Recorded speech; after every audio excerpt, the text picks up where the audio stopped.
All right, ladies and gentlemen, it is 11:30 a.m.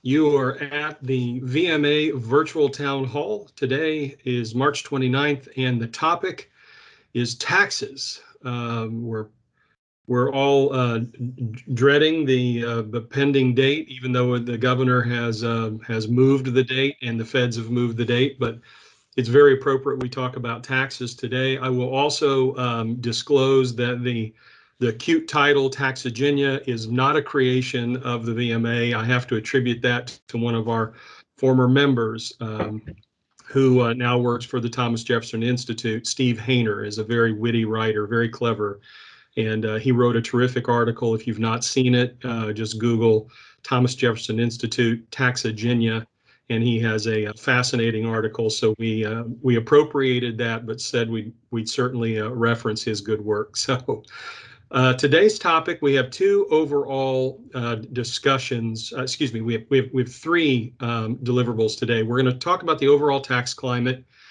Specifically get into some 2021 legislation and some comparison against other states. We're going to talk about deconformity, IRC deconformity, filing deadlines. We're going to have a little bit of discussion about the minimum wage increase, which is coming here in May. And then also the state-run retirement plan, of which the governor just amended on Friday. So we have some new information there.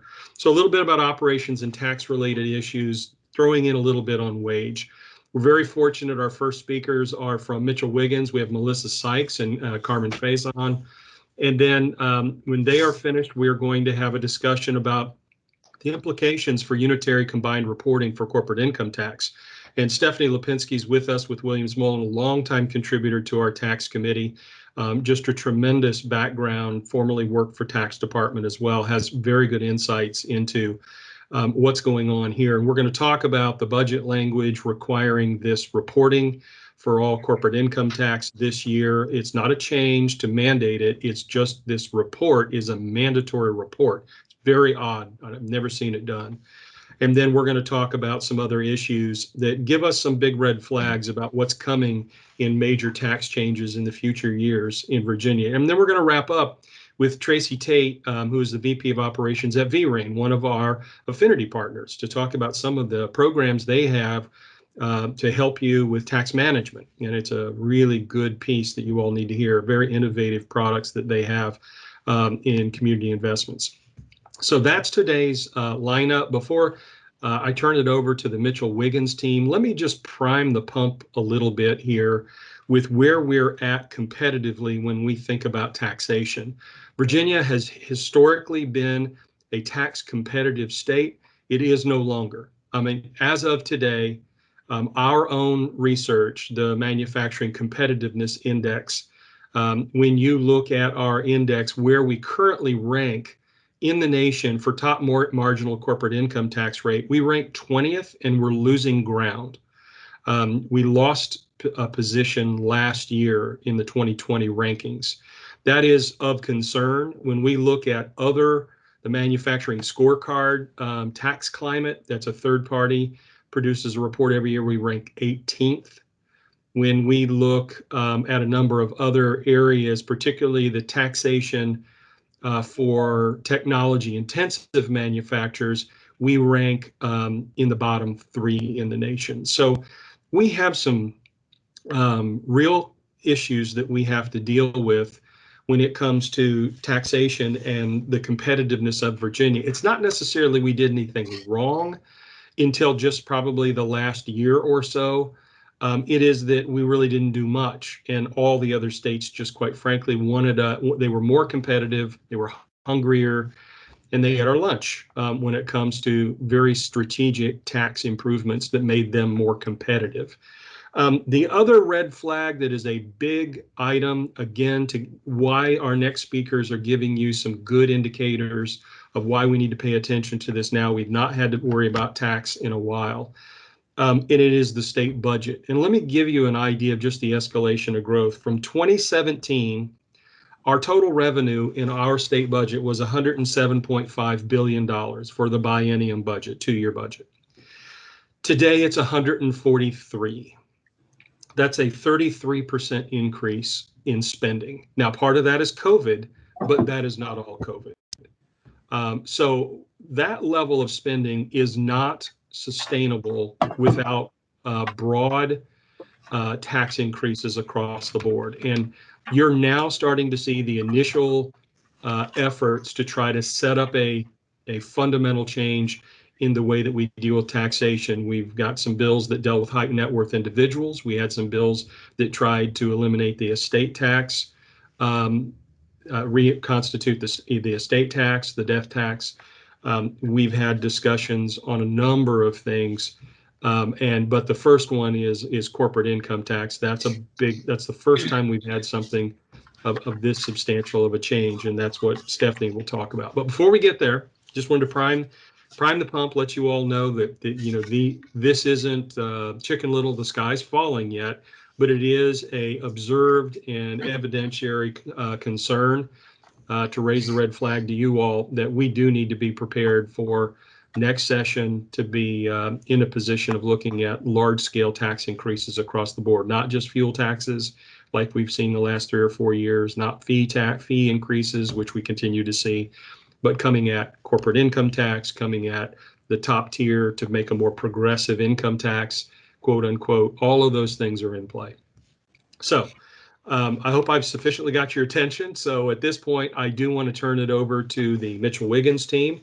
And thank you so much for being with us today. We look forward to your comments. Thank you, Brett. Good morning, everyone. My name is Melissa Sykes, and I'm a partner with Mitchell-Wiggins. Mitchell-Wiggins is a full-service public accounting firm with offices in Richmond and Petersburg.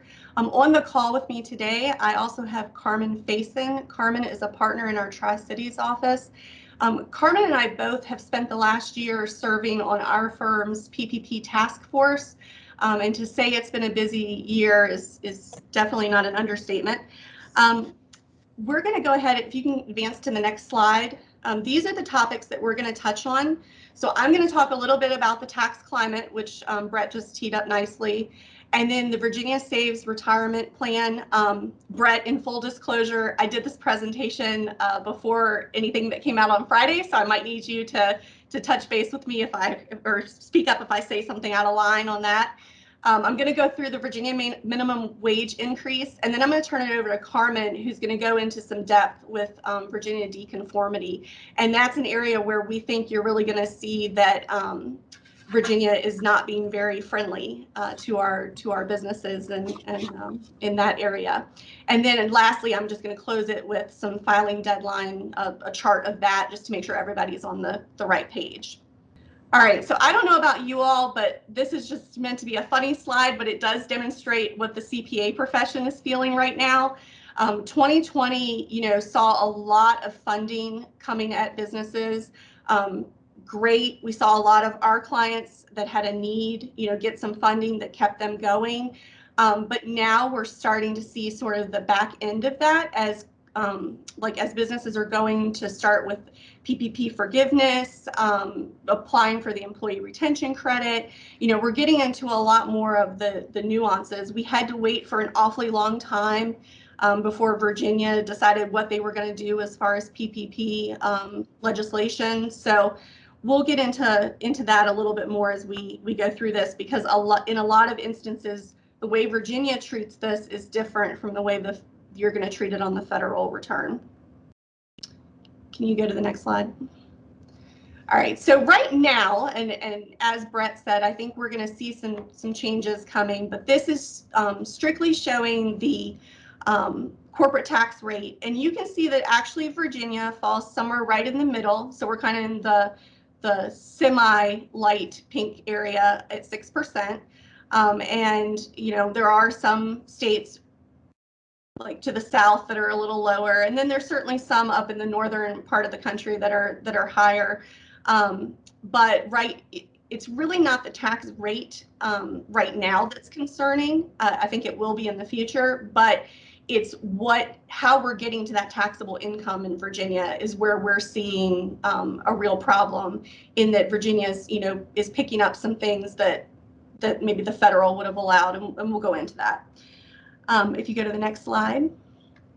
All right, so the first thing I wanted to talk about is just kind of two non-tax related items, but things that are coming down the pipeline. The first of those is the Virginia Saves Retirement Plan. And that is a state-run retirement plan for the private sector, and it's for companies that don't offer a retirement plan. So a lot of your smaller businesses, it's just cost prohibitive. They find that employees are better off to go out in the marketplace and they can get more options, starting their own individual retirement account or IRA. But now the state has said that they want this state-led program. I think it's for maybe this is what you were talking about, Brett, but it's going to be employers that have 25 or more employees, I believe. And they're going to run it through the Virginia 529 group, which runs, the college savings accounts. And employers who do not comply are going to be fined pretty stiffly for this at $200 per eligible employee annually. So that's quite a significant fine for companies. That companies that only have 25 employees are really by no means large companies, and this would be quite the burden on them. An excellent letter went out, I think, Friday afternoon from the VMA detailing the plan. If you haven't read it, I suggest you go read it.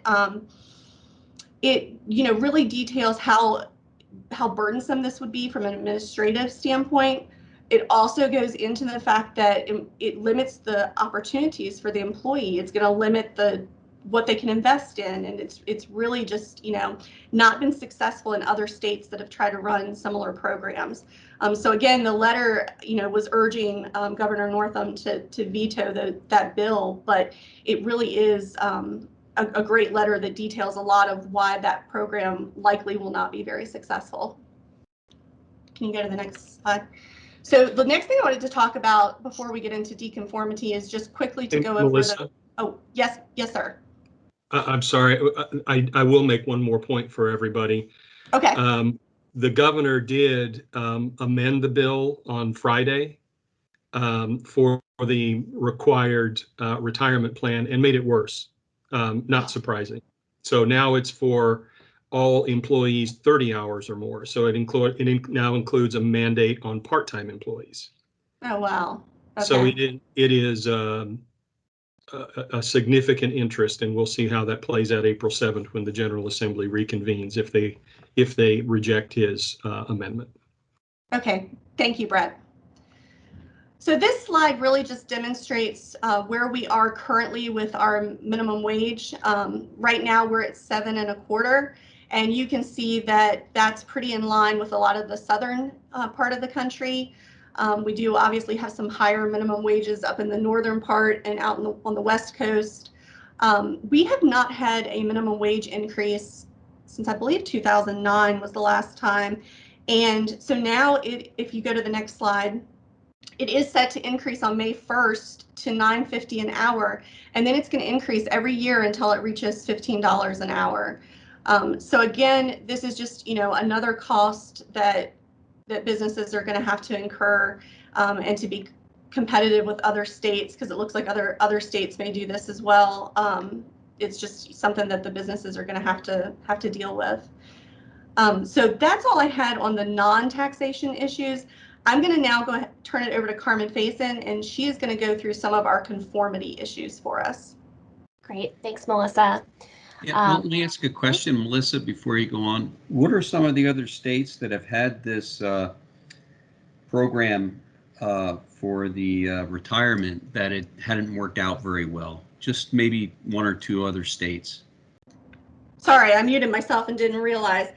I believe that was referenced in the letter as well. I want to say it was a state like Wyoming or Oklahoma.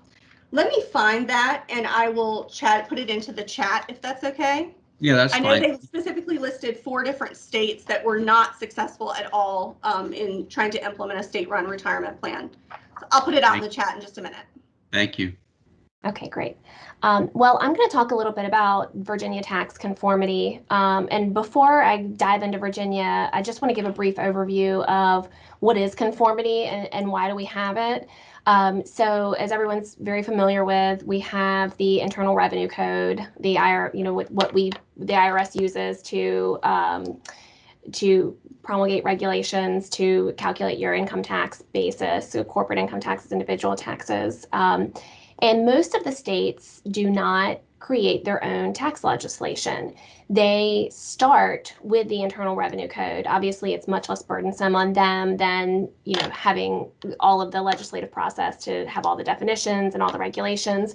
So they'll start with the federal code and they'll echo it or mirror it, but they do make changes along the way.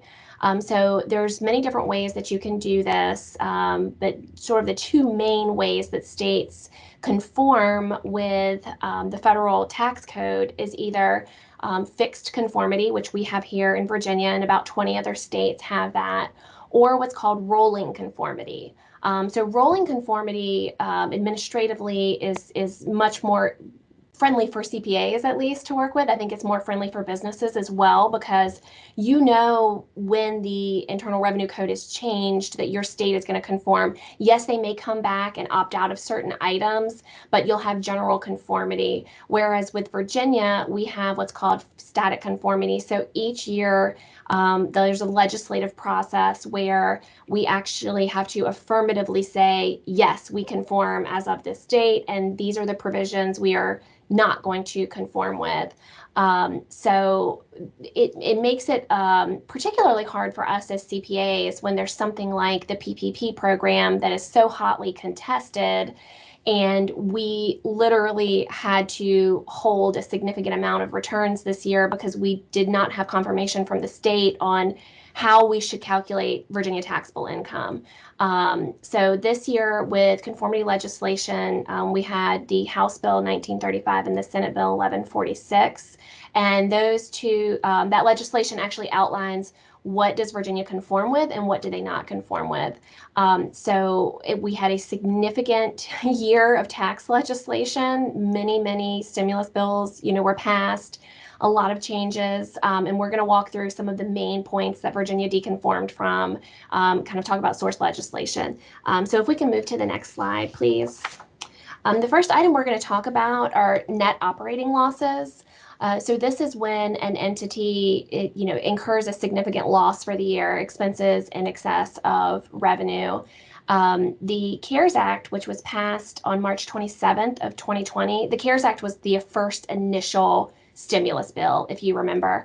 So the CARES Act allowed for people to take a net operating loss from their 2019 return and apply it backwards.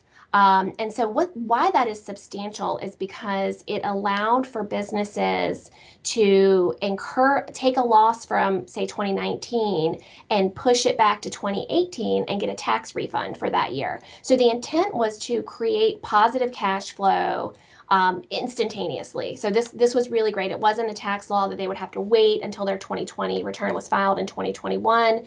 A lot of the intent of the CARES Act was to get cash in the hands of businesses as quickly as they could.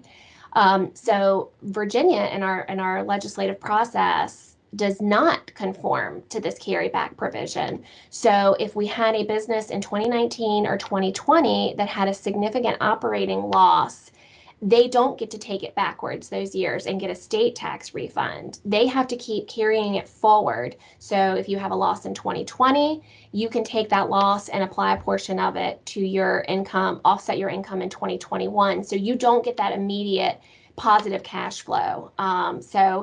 It's one, burdensome because you don't get the tax refund for state as you do with federal, but it also creates an administrative burden because now these companies and tax preparers are going to have to keep these separate schedules, separate calculations. And as we work through the next couple items, you're going to see that it's a lot. I think you talk about having two different sets of books. Well, you may have audited financial statements, GAAP financial statements, and then items for tax. Now we have a third set. We're going to have Virginia regulations as well. So it's creating administrative burden having many of these differences. If we can move to the next slide, we're going to talk about excess business loss limitations. This was born in the Tax Cuts and Jobs Act in 2017. And, it's interesting, many people think about the Tax Cuts and Jobs Act as an overall very pro-business, reducing the corporate tax rate. Well, because of the way this tax legislation was passed, they did have to do a few items that were revenue raisers because it was passed through the reconciliation process. So excess business loss limitations were a limitation on losses from the Tax Cuts and Jobs Act. And what it enacted was businesses could not deduct losses, or you could not deduct business losses in excess of $250,000 for a single filer or $500,000 married filing joint. So of course, Virginia conformed to this because any limitation of deduction increases your taxable income. So they would have, again, raised revenue from this. So fast forward to March, again, with the CARES Act, March 27th, 2020. Again, trying to get money in the hands of businesses as quickly as they could. March of 2020, we're still working on filing corporate income tax returns, so we still had an opportunity to take advantage of some things for 2019. It repealed the loss limit. So basically, you had no limit on the loss you could deduct for 2019 and 2020 for the business losses. So that, again, limiting the amount of income tax you would have to pay, the cash outflow for that federal income tax purpose, trying to stimulate the economy, provide cash flow to businesses. In our state legislation, again, Virginia deconforms. So Virginia is going to maintain those loss limits. Again, the effect is increasing that tax base for Virginia. So as Melissa said earlier, we like to focus on tax rates, and tax rates are important, but we can hold tax rates steady all day long. And if they keep increasing the base and taking away deductions, it's going to have a similar effect. So you keep raising the amount of income you're actually applying that rate to, and effectively what this does. If you'll move to the next slide, please. Business interest limitations. This is a very complex calculation. And I want to caveat this, but before we even start talking about this, that it is only applicable to large corporation or large entities, I should say, for businesses with less than $26 million in gross receipts over an average period. This limitation does not apply. So if you're in a small business, don't panic if you haven't heard of this before, but for large entities, you may have had to deal with this. Again, it was born in the Tax Cuts and Jobs Act, or reenacted, I should say, in the Tax Cuts and Jobs Act. It is a limit of the amount of interest expense a business can deduct annually. Interestingly enough, and I think it kind of shows the climate change in Virginia, when the Tax Cuts and Jobs Act was enacted, and in 2018 we would have conformed to that legislation, Virginia said, okay, we're going to conform to this, and we agree with this limitation, but we're actually going to allow you to deduct a little bit more interest too. We're going to let the businesses in Virginia deduct a little bit more interest. So that was a friendly provision in the Virginia legislation. But now as we're doing our 2020 legislation with the CARES Act, the CARES Act increased the amount of interest that you could deduct, and it was through the calculation. There's a limitation in the calculation, but the ending effect is that for 2019 and 2020, corporations will be able to deduct more interest, and for partnerships just in 2020, they'll be able to deduct more interest. Virginia completely deconformed from that provision as well. So it's interesting that, previously when we were conforming to this particular item, Virginia allowed more of a deduction, but now in this year, no additional deduction, no conformity to the increase in federal provision was allowed. So those are three items, those previous three items that we talked about. The reason that they are, again, administratively burdensome is it creates almost a separate set of books for Virginia where you have different carry forwards and different calculations each year, and these can roll forward for a number of years until these items are used up. So with these deductions, it's not that they're lost forever, they just carry forward to future periods, and so that can create this mismatch for a number of years forward. Okay, we can go on to depreciation now. I'm trying to be cognizant of our other speakers here. I wanted to touch on depreciation in Virginia quickly. This is not anything new. We've had this climate with Virginia depreciation for a period of time, but I do think it's important to talk about because it is one of our main deconforming provisions. It's the one we deal with on many clients within our firm. There are two federal depreciation provisions that are very business friendly.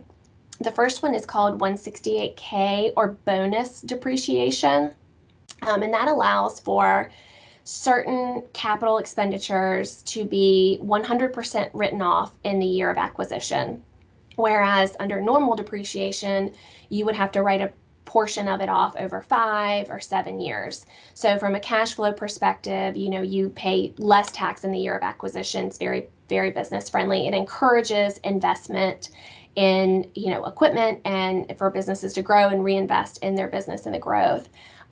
Virginia deconforms completely to this provision.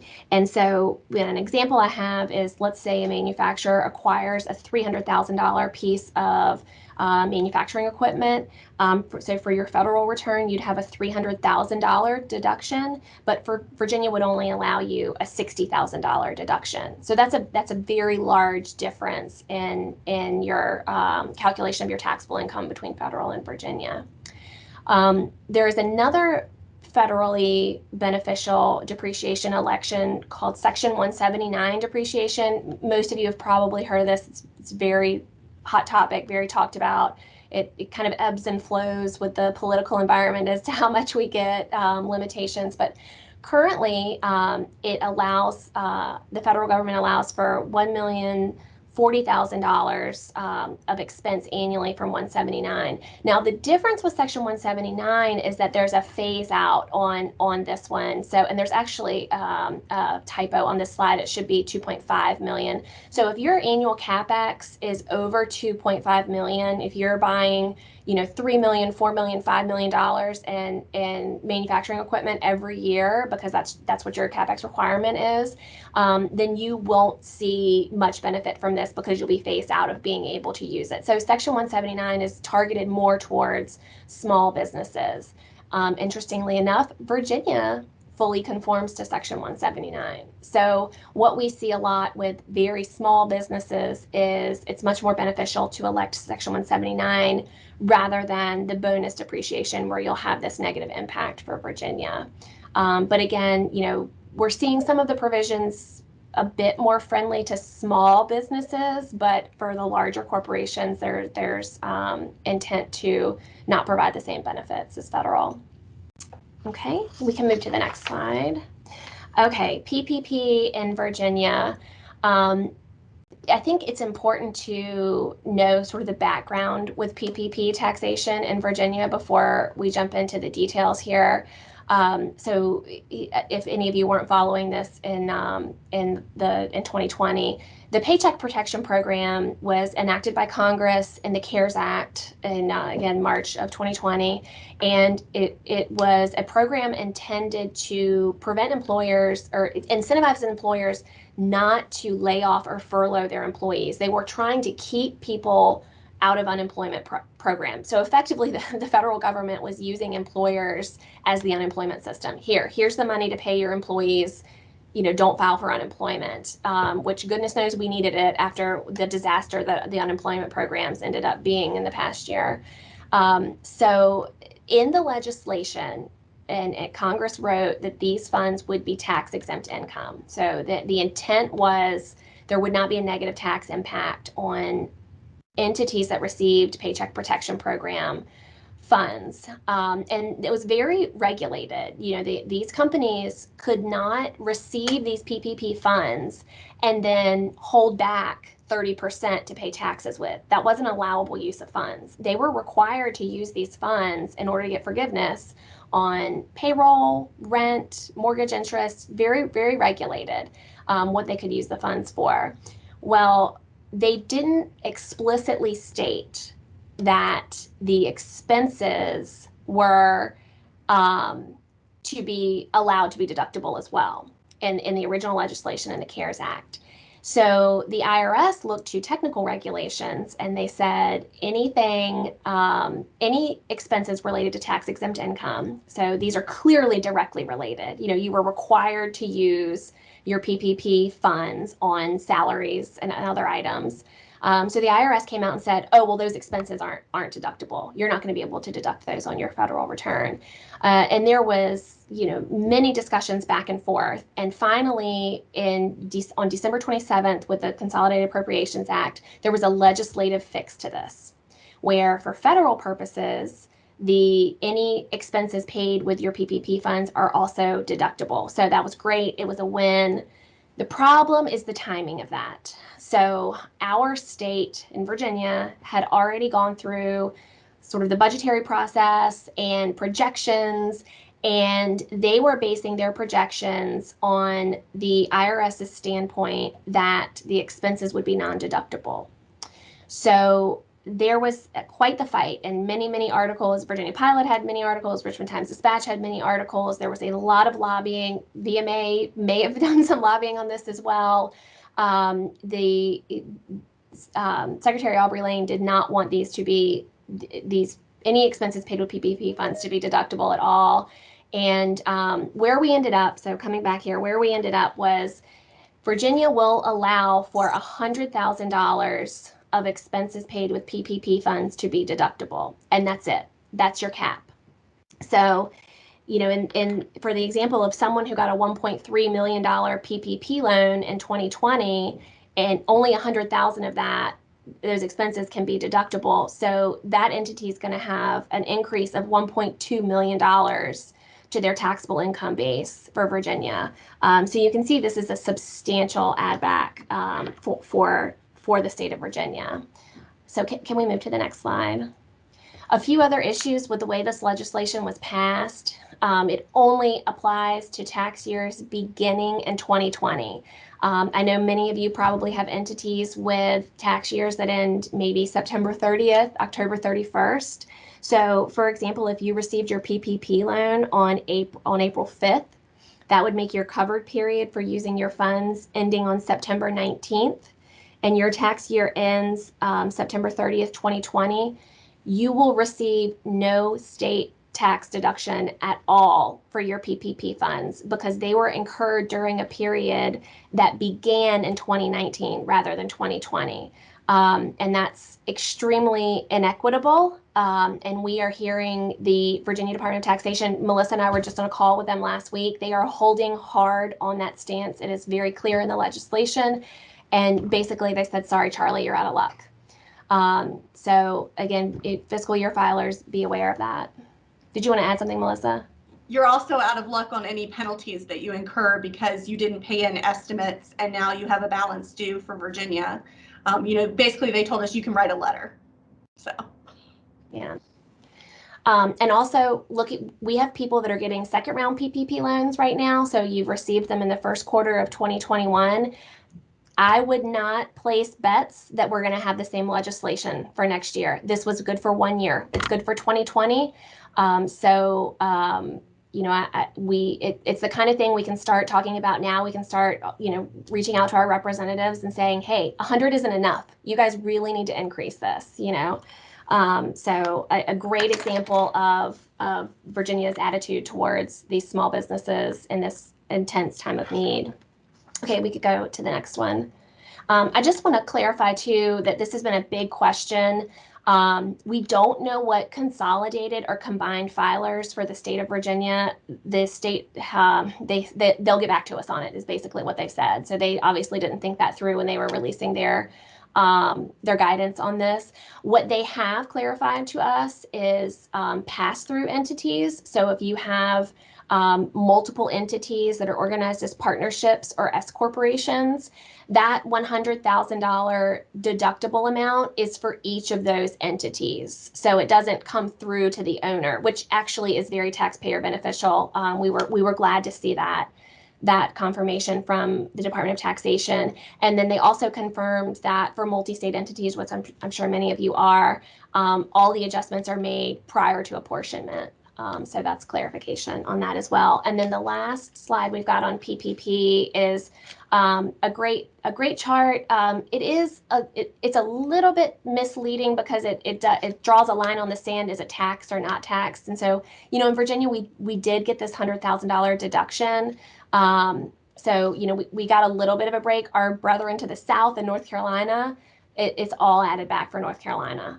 So no adjustment there. So trying to be appreciative of what they did give us, but it really, my problem with it is, again, it's not, state taxes aren't an allowable use of the funds. If let's, for the extreme example, if PPP funds were the only revenue this entity got in the year, they're not allowed to use any of those revenues for paying their state taxes. And to me, that just isn't the intent of the program. So, and then EIDL grants, I don't know how many people got these. They're the up to $10,000 grant through the SBA directly. Virginia, and I think this is a little misleading. They're saying, oh, we do conform that it's tax exempt. Oh, but wait, we're not going to let you deduct any of the expenses used to pay with those EIDL funds. So most of our clients were seeing a $10,000 addition to their taxable income for Virginia for those EIDL grants. And then next we have created this summary of some pandemic assistance and what do you do for federal taxable income? What are the Virginia adjustments? And then some reference items there. I thought folks might find this helpful because there's been so much that's come out in the past 12 months. And as you can see, everything's treated a little bit differently. It's very hard to keep up with. So we've sort of summarized it all here to try and consolidate it into one place. And I'm going to turn it back over to Melissa to talk about updates of the tax filing deadlines. Okay, I know we're a little over on our time, so I'm just going to leave this slide up for a second. And just the only thing I really want to point out is that in the media, you know, it's come out May 17th is the date, May 17th is the date. It is only the date for individuals. So corporations, you know, S corps are already due in March. C corporations are still going to be due April 15th for both federal and Virginia. And then for first quarter estimates, all of it is still due when it was originally due. So federal's 4/15 for both corporations and individuals, and then Virginia's 4/15 for corporations and May 3rd for individuals. So please don't be misled that they moved everything to May, because that's what they did last year. Was they did you know, push the deadlines out, and the AICPA lobbied heavily for them to do that, and the lack of response on March 29th is telling me that these are probably the deadlines we're stuck with. I could be wrong, but we just wanted to point that out to you all. That's all we have. Thank you very much. If anyone has any questions for us, you can feel free to put them in the chat and we'll try to answer them. Melissa and Carmen, thank you. That was really, really helpful. I know that was a lot packed into a short period, but that's what we do on these 1 hour town halls. It's meant to be just drinking from a fire hydrant. And thank you for doing the slide deck. We will make sure anybody who wants some of this information that they can contact you directly. So thank you. Before we transition to our next speaker, Stephanie Lipinski, who's going to talk about consolidated on corporate, I do want to give you one more resource. We sent this out as a bulletin and alert to all members last week, but just in case you didn't get it, we had a bill this session to exempt from the sales tax personal protective equipment. And it's not what most of you would traditionally understand as personal protective equipment. We redefined PPE into 15 different categories of products specific to the COVID response. It is an exhaustive, expansive list. So please take a look at that. We did work with the tax department and they expedited. Governor signed the bill early. It's an emergency bill, so it's in effect today. And we got the Department of Taxation to expedite the guidelines and the certificate of exemption. We put the link for you right there. Start using it tomorrow. Get your controllers. If you're the controller, get it into your system and make sure that all of the items you're paying for, including sanitation equipment, including chemicals for sanitation, masks, UV light systems. I mean, we really broadened it, use it. It was an $11 million budget initiative to get that passed. So that's exciting. At least it is one positive note in a kind of a mixed signal environment on taxes. So now let me turn it over to Stephanie with Williams Mullen. Stephanie, I hope that you've had a good weekend and you're ready to make this topic exciting, because man, is it confusing. Thank you, Brett. Usually when I go into a cocktail party and I go, "Hi, I'm a tax attorney," they start sleeping immediately, right? You have no idea. But I think tax is exciting, and I think this is going to be a really interesting movement forward, whether or not they decide to go with combined reporting or not, right? I think it's going to be something that everybody on the call, and not only the manufacturing group, but all the taxpayers, business taxpayers in Virginia, need to pay attention to. So let's just do a real quick, run through the water right now. Just how did we get to here, right? What Brett said in the beginning about income needing to be increased. They're looking to combine reporting as one of them. I think what we're going to find is there is going to be a lot of resource being looked at other states who made the move from single filing state to combined reporting state, or consolidated reporting state. I think there was a lot of resource out there. And what I would like to do is, as we move forward with this, to furnish to Brett and the VMA, maybe we can put it in one site, a resource site. There are studies that were done out there by a number of groups, trade groups, whether they be on the taxpayer side or on the tax department side.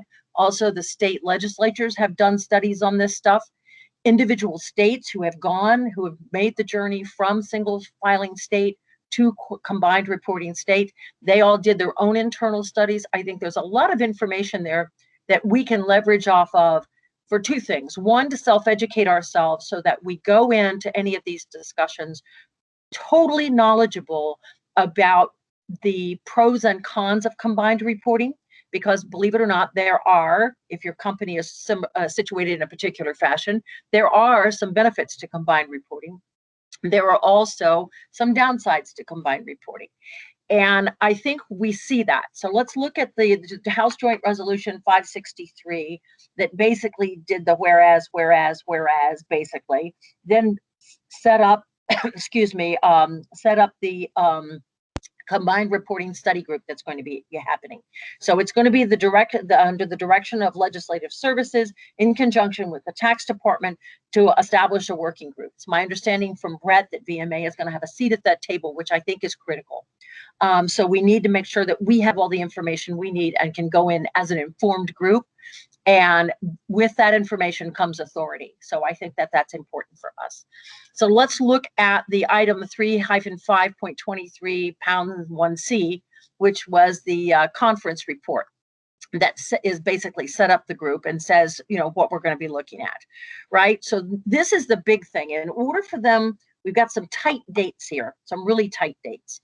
The report is due back to the general in December of 2021. That's this year. So we're looking at March. We're looking at possibly less than 8 months for all intents and purposes.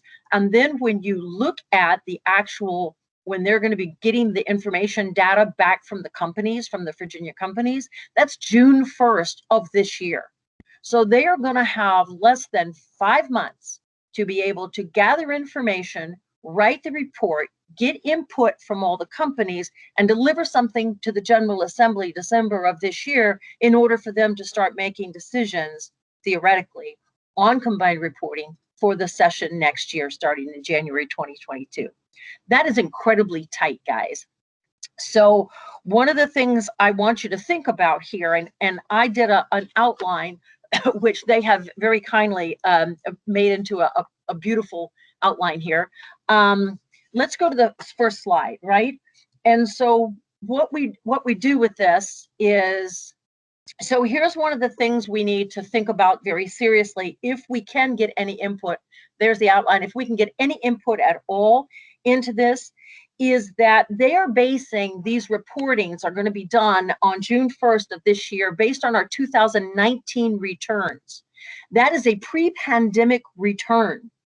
So if there are any material changes in business reporting, which I totally anticipate that there is going to be, that's not going to be reflective. So basically, we're going into the 2022 session with information that already is not current, doesn't truly reflect business activity, and may any decisions made in 2022 may be based on inaccurate information. So that's, I think, something we need to know in the back of our minds. Very clearly in the budget amendment, the conference report, it has said the report must be submitted to the Department of Tax. The department is going to be on 2021 based on the information provided on the income tax returns and data submitted under this section on December 1st. If you look at the June 1st, 2021 date, where the corporations are supposed to provide the report to the Department of Taxation, that is technically, I would imagine, going to be the support for this whole report that's coming out in December, it's not going to be extended. So what they're basically asking for is, if you're currently you have not been given permission to file a combined report in Virginia, and you're filing separate single file state, what they're going to be asking you to do is go in and create pro forma returns for 2019. Now, they're also asking you to do this in the middle of your filing season, which is in April. Now with the extension, even if you're filing your extension in, for the fall on your regular corporate reporting, you're already involved in your 2020 returns right now. And now they're going to be asking you to file your 2019 information, not only your federal return, which they theoretically already have, and your Virginia return, which they already have. They're now asking you to create a pro forma return on a combination basis in Virginia. And to my knowledge, there is no combined return pro forma out there that Virginia has provided. Therefore, you're going to have to be making that up as you go along. So I think that's going to be interesting, how companies are going to comply with that. I think that's one of the things that I would like somewhere along the line to talk to Melissa and Carmen about, just to figure out, how are they going to be handling that? So I think that's an issue you need to be talking to your providers, your return providers, about. What are you going to use? How are you going to use it? Because clearly it says they want income tax returns and the data submitted. So that means you're also going to have to provide all the support for a combined return that you're not used to having to provide to the Commonwealth of Virginia. You're going to have to figure out how to do that on this, quote, combined return that they want, this pro forma. If they're saying they don't want a pro forma return, how are they possibly going to get the information that they need to see how the impact of a combined return for 2019 would impact Virginia, whether it's going to increase the revenues to Virginia or decrease the revenues to Virginia? One of the things I think we need to look at too, they've been very good about defining unitary businesses. They're obviously including all pass-through entities. They have made an exclusion for insurance premium companies that are within maybe the combined or unitary group that has insurance premiums, license tax payments, or bank franchise tax payments. It's unclear how they're going to look at maybe closely held banks. Don't know how they're going to be handling that. One of the other questions that I think we need to at least be prepared for and start talking about, and this is one of the things Brett specifically asked me to address or to start looking into, is what are the issues that are surrounding out there on making this change? Number one, there's a transition. We already have a precedent for transition when we were looking at manufacturing companies that were already changing over to single factor apportionment, right? Manufacturing retail companies, we had that gradual phase in. We need to make sure that we impress upon the tax department and the General Assembly that this needs to be a phase in approach if they're going to go to combined returns, that this isn't something that's done very quickly and that there's a quick turnaround on it, because companies need to understand how this is going to impact them. We need to look at things like transition cost, the actual transition cost of going to a combined return, the ones internally. We're going to have to look at how is it going to address things like group sharing of net operating losses. I know Melissa brought that up as well, and Carmen brought that up. How are we going to handle net operating losses amongst the unitary group? How are we going to do carry forwards, carry backs on a unitary basis? What are we going to do with credits that have maybe been given to one entity? Two entities are filing in Virginia. They do not have permission to file combined returns. How are you going to maintain or how are you going to handle those individual credits? How are they going to be combined? Are there going to be restrictions on that? Carmen just talked about the deconformity. What happens if you have multiple companies that have those credits within Virginia? All of that needs to be looked at. And I think that needs to be reflected in that report. It's not just, is the number of companies, are we going to get more revenue out of it, or is it going to be a decrease? How can they possibly figure that out when they're looking at, don't have answers to the questions about NOLs, credits, and other attributes that are within a unitary group that are not currently being filed on a Virginia, separate return. I think all of that needs to be looked at. I think we need to, in the back of our head, think about, and this goes back to the comments I made in the beginning about the resources that are out there. Multi-state tax commission, to which Virginia did not used to be affiliated with at all, is an associate member now. How can we look at the multi-state tax commission? They're talking about, how do you file a combined report? Do you file it on the Joyce or do you file it under Finnegan? For those of you who are really income tax geeks, both of those cases kind of came out of California. They are handled two different ways, and I kind of gave some hot points in my outline. Under Joyce, the receipts factor numerator of each member is calculated on its own. Under Finnegan, it's as if the members of the combined group are a single entity. Which way is Virginia going to go? So I know what I'm presenting to you and information that I'm sharing with you right now is not necessarily some defined answers or points like Melissa and Carmen had that you can actually look on your return about. But this whole movement or non-movement to combined reporting in the Commonwealth needs to be looked at, and we need, from the Virginia Manufacturing Association perspective, need to understand how it's going to impact our returns. It's not enough that we just have a single sales factor. If you have other groups in your unitary group, are you still going to be able to use that single sales factor? How is this going to impact, our filing, our compliance preparation? And we need to be cognizant and aware of all of the issues about NOLs, carry forwards, carry backs, credits. All of that stuff needs to be put into this. So I've tried to run through this kind of fast. I think my bottom message on all of this is we need to track this. We obviously need to have a place at the table. We need to track this. We need to understand that we're going to be working from 2019 returns, not 2020. So we've got that possible distortion there. And I think we need to be prepared and come well prepared with the transition that has happened in other states, how that has impacted similarly situated taxpayers in those states, and what can we do to preserve what we've got and make sure that there's no harm for us going forward should the Commonwealth go on a combined return regime. So I know that was kind of fast, but I look forward to working with the VMA going forward and hopefully setting up some resource there for everybody. So instead of you having to go out there and ramble and find things on your own, that we have a one-stop shopping on all of the stuff that's out there having to do with the combined return and a transition to combined return, so that we can be the best positioned to make sure that the VMA and its members have input and a positive effect from if we do go to combined reporting.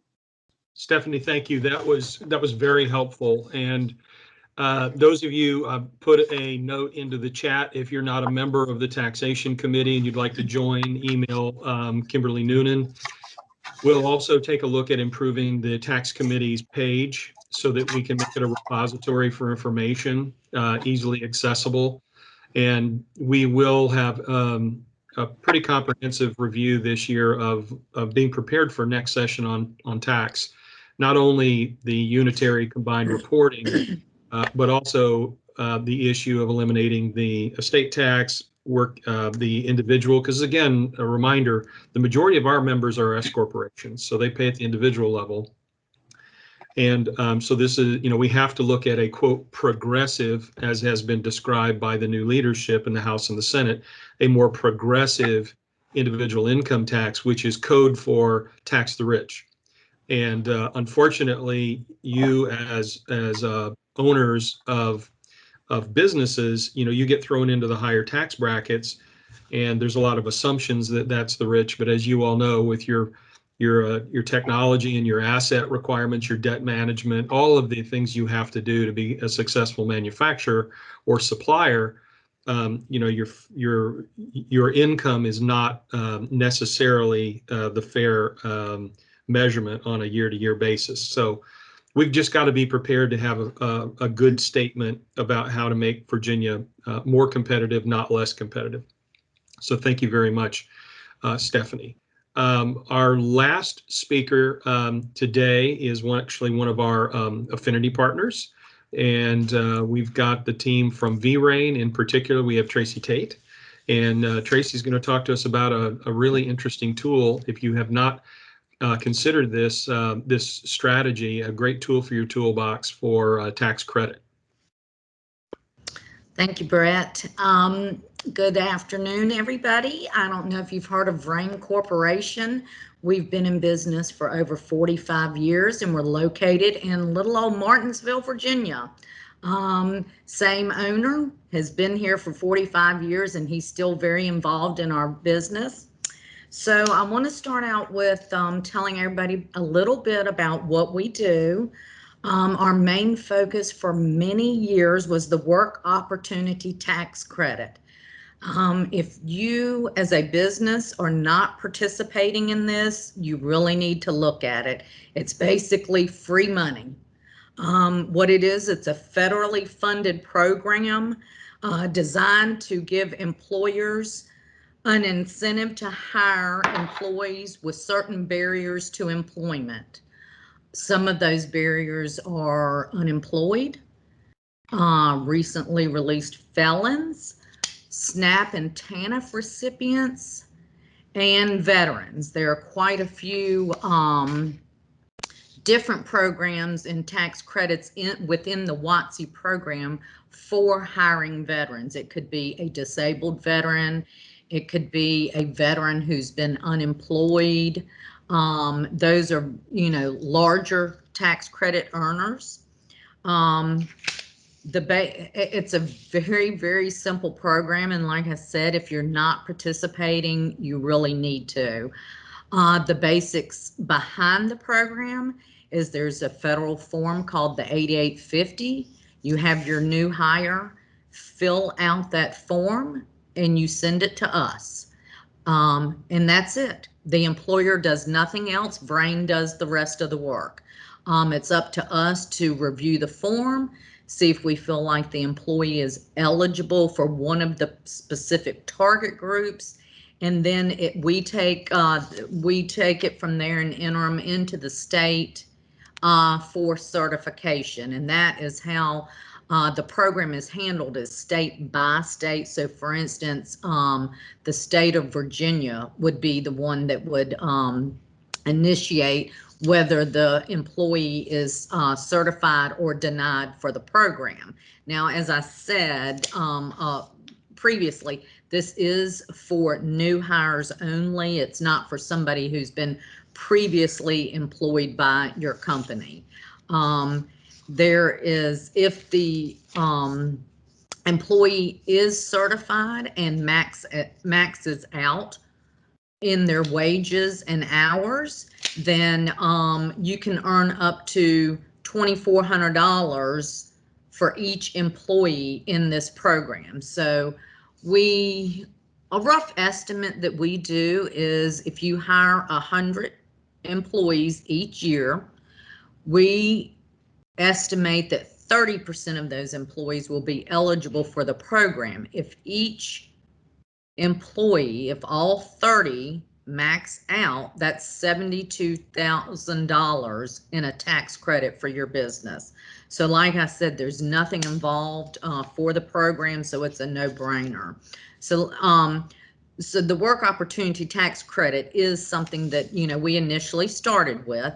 And then over the last several years, we've branched out and started handling state and local tax credit programs. So any program out there, state, local incentives, you know, there's the job creation tax credit, enterprise zone credits, property tax abatements, infrastructure assistance, a lot of different programs that are specific to your project. So if your business is expanding, if you're expanding your building, buying a new building and upgrading it, putting in, you know, any type of monies that you're putting into your business is something that we can look at to see if there's a tax credit available for that particular item. The way we do that is once you become a client of ours, the first thing we do is a detailed geographical analysis of your business location.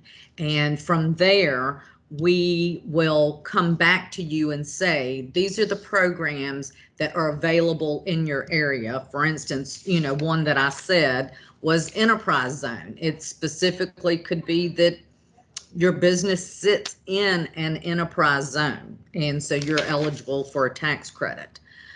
Another item, and you know, as mentioned earlier, a lot of items on the PPP program, and we all know it's sort of a revolving door that anything related to COVID has kind of changed from day to day to day. So one other item that's been very hot recently that we're assisting businesses with is the COVID employee retention tax credit. As you all may know, originally, if you did get PPP monies, then you were not eligible to take advantage of this tax credit. Well, now you are. It's changed a little bit. There's a little different guidelines for 2020 versus 2021. But you are eligible for the COVID employee retention tax credit, even if you did get PPP monies.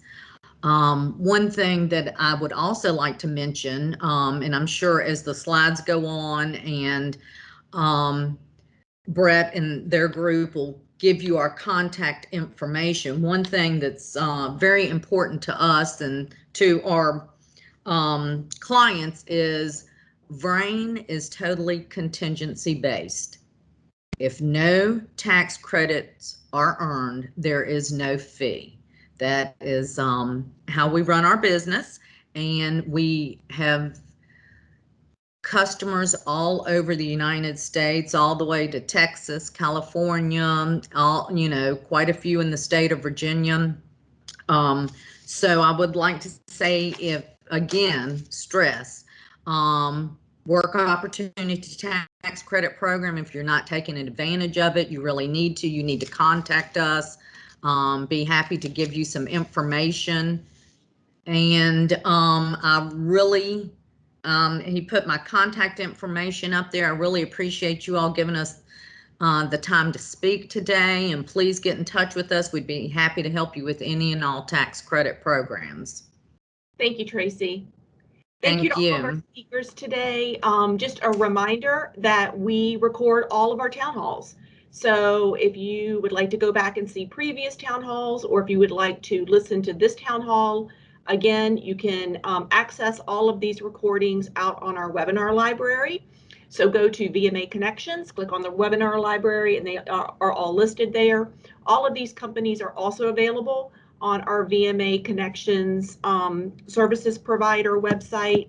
And that, Kate, if you can just pop that that website into the chat so people can go there. And just a reminder, next Monday is our last town hall. So Brett will be back. He will be doing the wrap-up report from this year's General Assembly. He will also touch on to give members a COVID update.